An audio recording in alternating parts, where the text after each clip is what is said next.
အဲ့မှာကျွန်တော်ဆင်းလာတယ်နော်ဂမ်းမရသေးဘူးဆိုတော့ပတ်တာလေးချက်ပြောင်းရရသွားတယ်ကောက်ရှိတယ်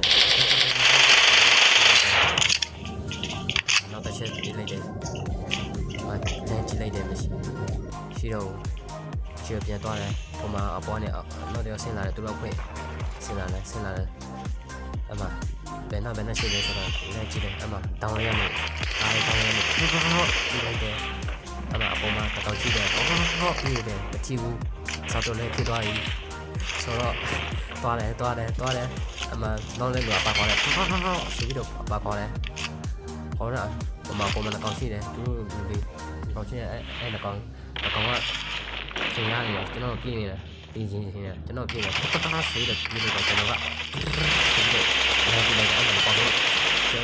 တော့ရောကောင်းဆုံးဖြောပြလိုက်တယ်အမှတွေ့မရှိတော့တွေ့ဖြစ်နေအမှဘောက်ကပြလိုက်တယ်ကျွန်တော်မြန်မာလူကြီးလာပြီးတော့ပြလိုက်တယ် AI ဘောလာဘာလာမသိဘူးမြန်မာဘောလာ AI ဘောလာမသိဘူးပြတယ်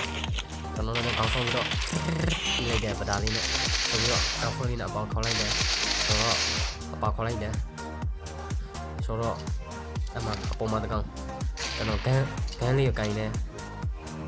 ဂန်းလုံးလေးကိုကင်တယ်ဂန်းလုံးလေးကိုထူလိုက်တယ်အစင်ပြေးကျွန်တော်ဆိုပြီးတော့လက်ပြလိုက်တာဆိုပြီးတော့ပြလိုက်တာအမှချောတော့